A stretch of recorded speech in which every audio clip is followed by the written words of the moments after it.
I guess the question on everybody's mind right now is just an update on Jack Rathbone after Monday's game. Yeah, really, um, you never want to see that. It's kind of a scary moment. I don't think Mercury was, watching the video. I think everybody thought like it was a bad hit. It was an unfortunate play. Bones is going after the puck. He's kind of falling down and gets hit in the head. I think everybody knows what the injury is, but Bones is doing okay. He's responsive. He's going to be out sometime, but he's in good spirits. So it's good to see him that he's okay. Obviously, there's some side effects, right, with an injury like that. So hopefully, it's more of a day. It's gonna be. I don't know how long. You never know with those type of injuries, but it's probably going to be more week to week. But day to day, you never know how someone's going to respond when it's play to the upper body, head. So he's doing good. We're asking you this a couple of days later, but raw in the moment, what's going through your mind as a coach when you see that? It's just difficult. I mean, when someone's laying on the ice like that, it's hard to tell from the bench, but anytime there's a moment during the game when both teams are on their bench and players skating over there, the crowd gets really quiet. It's a scary moment. We're just happy he, got off the ice with help, and he's doing okay now. But it's going to be, that's a day-to-day thing. You never know how someone's going to respond from that. So I'm just glad he's doing okay. Scary moment. Thought both teams handled it really well. I think once our players knew that it wasn't intentional, Mercury's there. He feels horrible about the situation. He's an honest, hard player, but I don't think he was, a knee got fallen over, hits his head. Like, it's just an unfortunate play that happens in our game. Updates on your other injuries, Leone, Komarov, Topi. Those guys are still going to be out week to week. Lower body, they're progressing, but there's still going to be some time with those guys. Running out of defense, Yeah, there's some things where, we're trying to get some help in here. I think there's a few things that could happen pretty soon. We're hoping, but guys have done a great job. I thought the game we played in Syracuse, other than the first 15 minutes of the third period, we gave up 2 shots and 4 shot attempts, and we got beat off a face-off play, and that's on me. TV timeout, that can't happen. I'm sure we could have played it better, but that's on me for sure. But I love the way our, Fulper coming up here, the job that he's done. Like, he's long, he could skate, he could move the puck. Belly's playing every day now. It was unfortunate because Bones has got in his place in a good day. Gertz will go back on D, and we'll just have to manage. But those guys have done a really good job. You're not replacing the players we have out of the lineup, but those guys have played their game. Like I said, Fulper played a really solid game, physical, moved the puck, kills a lot of plays in the D zone. And then we got down to 5, and then guys are playing a lot of minutes. It was our third game, and less than pretty much. It's almost like a 3-3, really.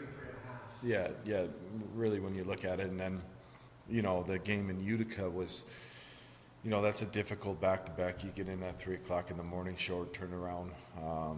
I don't think we played bad. That was more of a special teams game. You give up our first shorthanded goal of the year and power play goal, and we have a 5-on-3. You don't score. If you don't score on a 5-on-3, you're probably not going to win the game. It was but I love the way our team played and competed in Syracuse.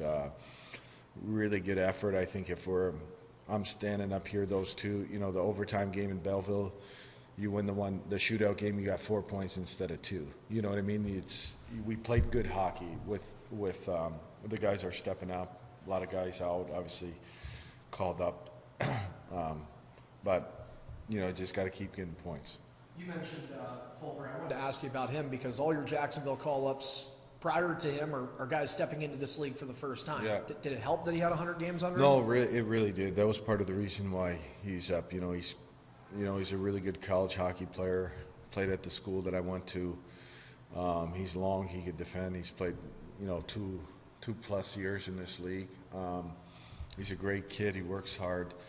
We're lucky we have people like that in our organization. Real selfless player. I thought he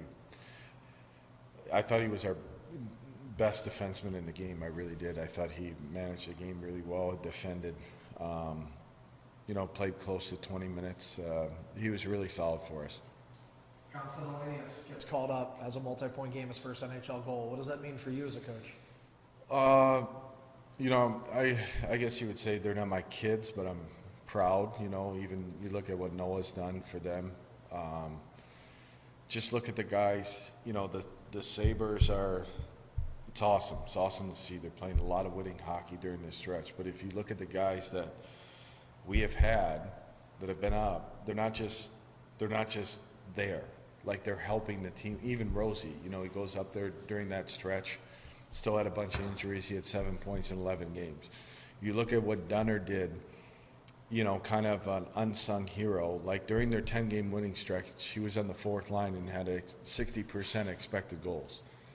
So, for all the analytics people out there, like you're winning a lot of shifts and you're playing a lot of winning hockey. It's unfortunate that he got injured, but proud of him, like how hard he persevered to be an everyday NHLer. And sure, do we miss him? 100%. But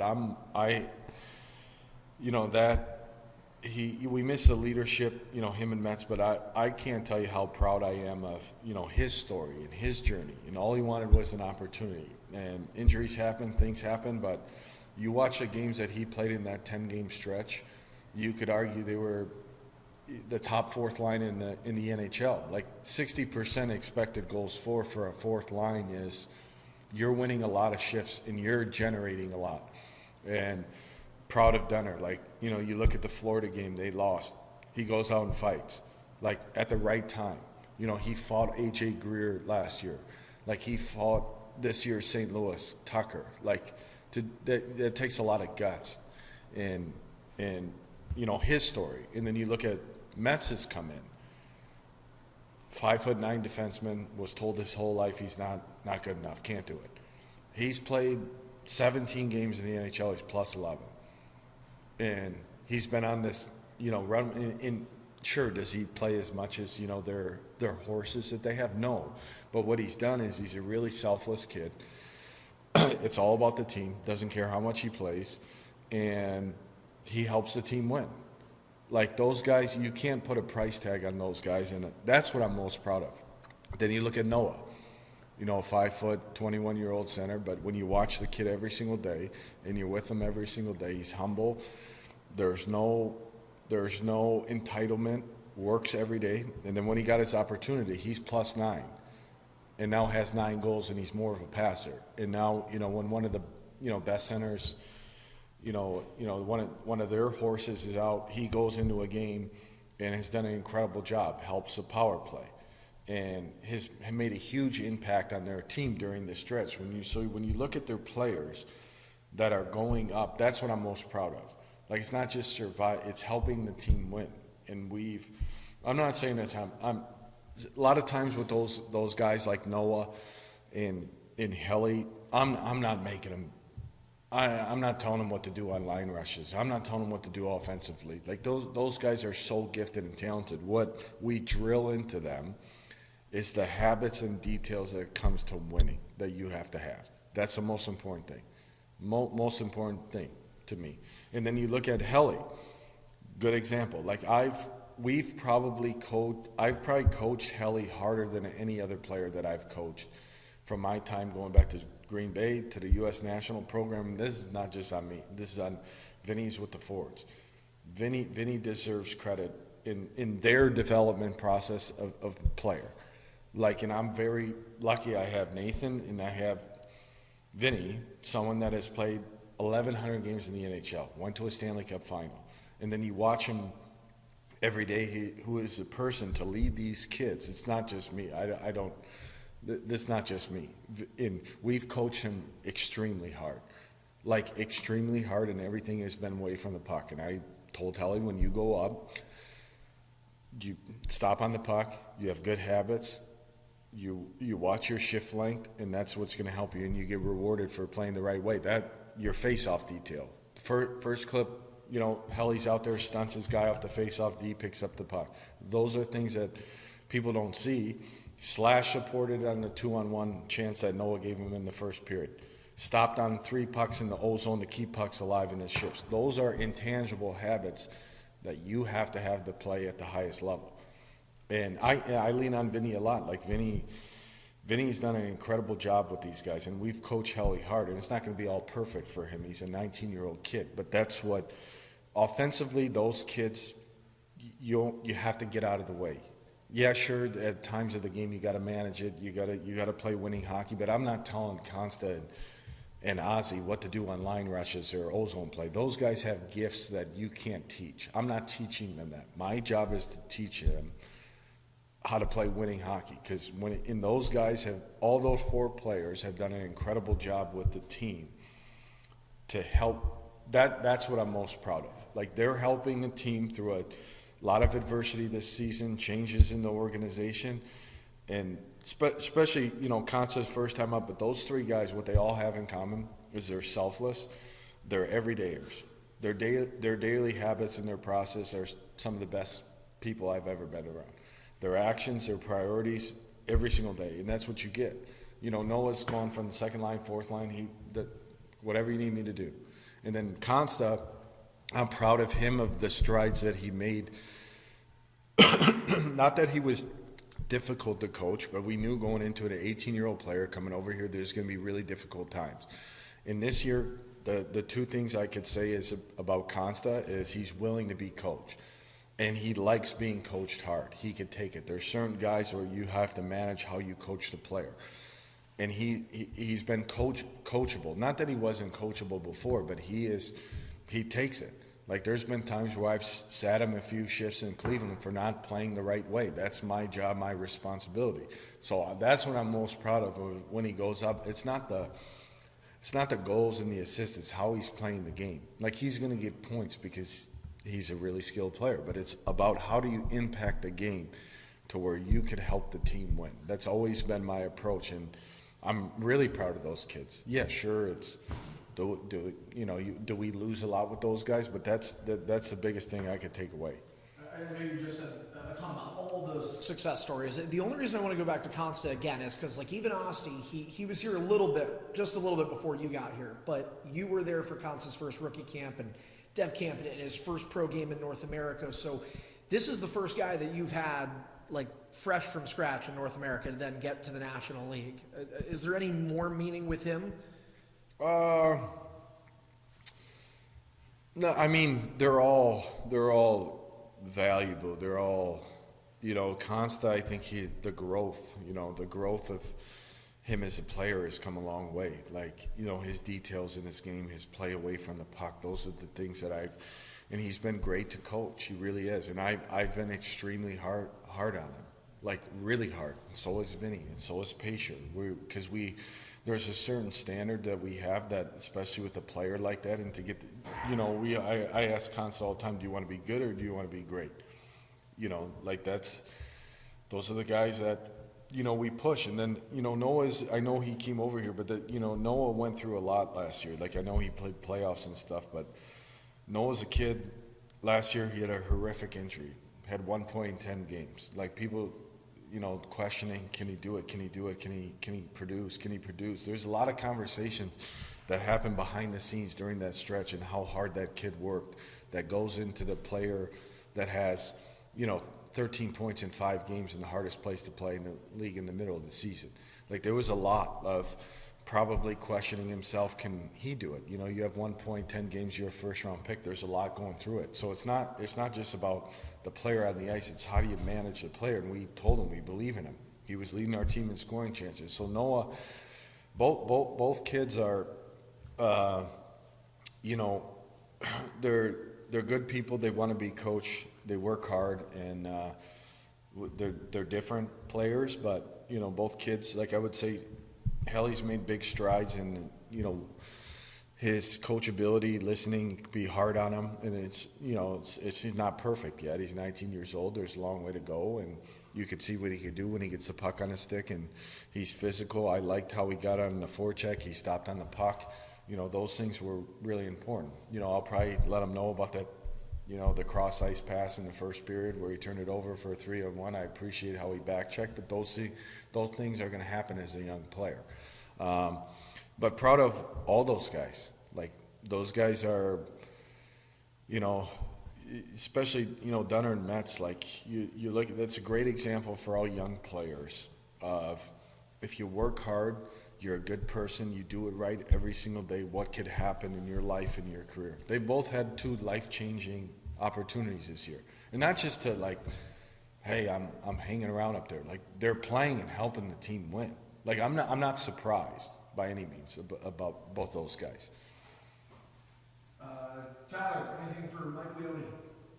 Yeah, Leo, thank you for your time today. I wanted to ask a couple questions about Wally. You said earlier you don't really evaluate Wally based on his point production, but rather his 5-on-5 game. What did you Yes. like about his ability to play that 200-foot style, and be interchangeable going from wing to center? I mean, that's an incredibly valuable position. No, I'm glad you brought that up, Tyler. It's a really good point. I think Wally's a player, like you said. You look at the numbers, and he gets a lot of chances. But like Wally's ability to, with big guys, sometimes it's a little later to develop, and Mm-hmm. asking him to, with Dunner and Osti being up now, Helly to play the center position at American League level for, playing 1C right now Yep. is really difficult in hard matchups, but he's got a really good defensive stick. He can kill plays when he's playing physical. Mhm. That's when he's at his best. Like, he has the ability to impact the game of not getting points. Sure, he's going to have to learn. I'd like to see him get around the net more tips, more. The last game we played, whenever we played at home, it might have been Laval. He had 3 grade A scoring chances, like in the inner slot. Like, he just has to learn how to finish those.